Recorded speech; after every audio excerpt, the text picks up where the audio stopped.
akaba n'indi ndirimbo yo mu gaturika yajyaga ambwira ngo tuyiririmbe.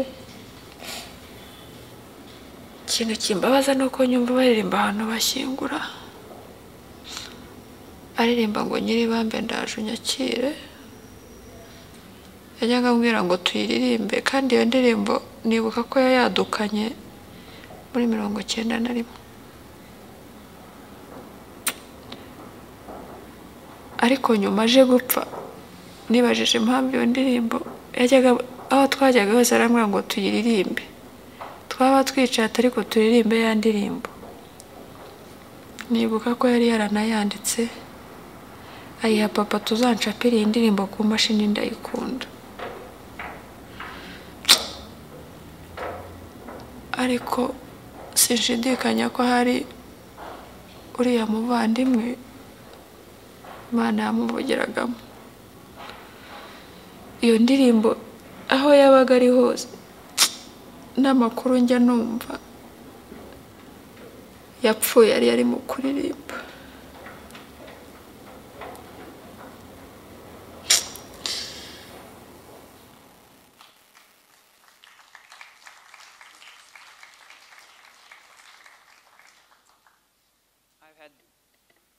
I've had the honor of working in Rwanda for the last several years, working to build an archive of testimonies of genocide survivors.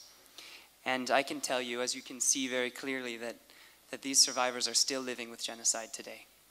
And you will hear this from one of our panelists, and you have heard this from Professor Kotler, that genocide does not end when genocide is ending.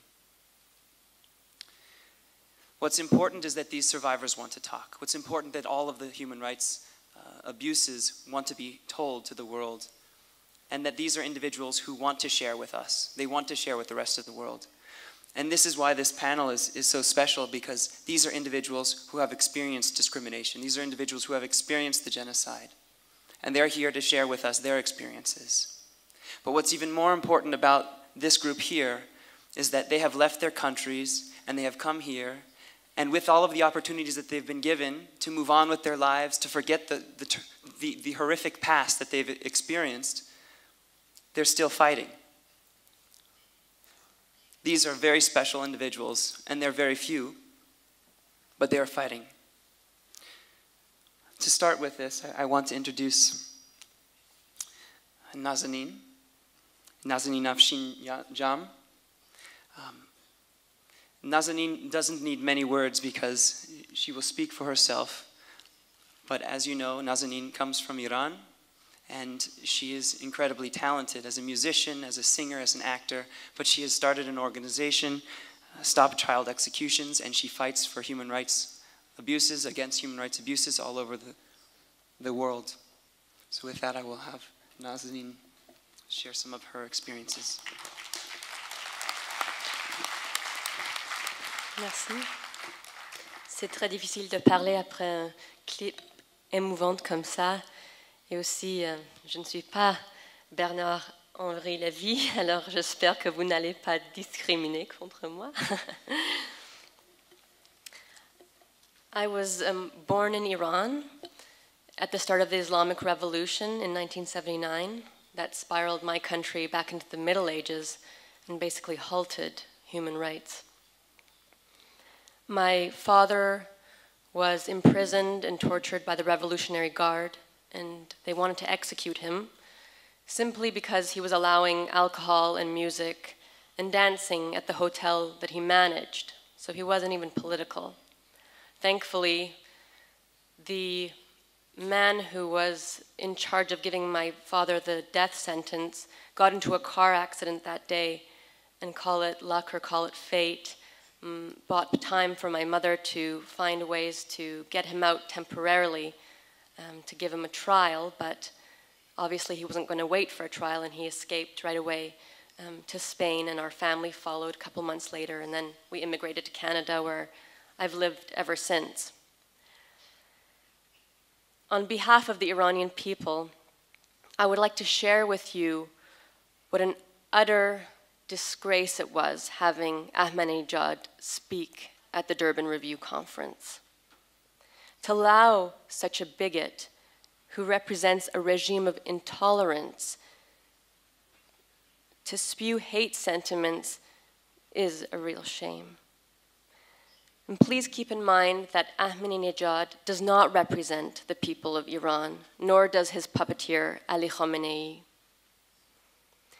Since we do not have much time on this panel called Voices for Victims, I would like to zoom in on one story in particular in order to bring a human face to the legal discrimination that women face in Iran and that act like a symbol for the far greater human rights violations that exist there.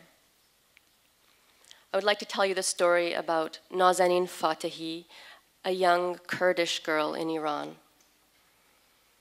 I first heard about Nazanin when a stranger in Paris had read a small story on her from an Iranian newspaper, and he went online and Googled Nazanin and came on my website by accident, because I share the same name, and he told me about this girl, and he said that he tried to get the story in different newspapers and TV, but no one would pick it up because they said it's not newsworthy enough, that it's too commonplace.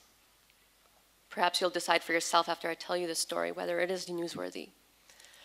Nazanin was 17 years old at the time when she went shopping with her 15-year-old niece. On their way back home through a park, they were attacked by 3 men who tried to rape them. Now, Nazanin at first screamed for help. No one came to their aid. No one was around. Then she warned the men. She said, "I will stab you if you continue." They continued. She stabbed one of the men's hands. She looked over. She saw the other men on top of her niece.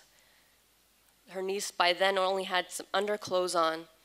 She went back and said, "I'll stab you," and they kept continuing, so she stabbed one of the men in the heart, and he later died in hospital. As a result, she wasn't treated as a victim of attempted rape. She was tried as a first-rate criminal and sentenced to death by hanging. Now, it's not difficult to see the injustice in this story, but just for the sake of analysis of the discriminatory laws that exist, let's break it down.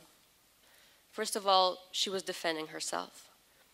Under Sharia law, which is based on Islamic law, it states that you'd need 4 male witnesses in order to justify that a rape was taking place in this kind of scenario.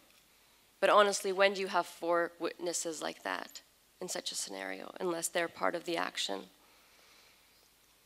Had she allowed the rape to take place, she could have still been charged with acts incompatible with chastity and been given 100 lashes. Or had she allowed the rape to take place, she could have been charged with adultery and been sentenced to death by stoning. Now, had the reverse taken place and a man had stabbed a woman, it was unlikely that he would have gotten the death sentence, because under the law, again, under Sharia law, it states that a woman is worth half of a man. So he would have been only taking half of a life. And lastly, she was a juvenile. She was 17. And under the International Covenant on Civil and Political Rights and the Charter of the Rights of the Child, it states that it's forbidden to execute those who've committed an offense under the age of 18. But under Sharia law, which Iran states supersedes all international law, says that a girl is an adult at age 9 and a boy is an adult at age 15, and they're criminally responsible for their actions at those ages. Many injustices. When I heard about this story, I was outraged by the injustice, and I was angry that no media was picking up the story, but I said, maybe there's something I can do. And at that time, I was halfway through my music album, and I told my manager, I cannot continue.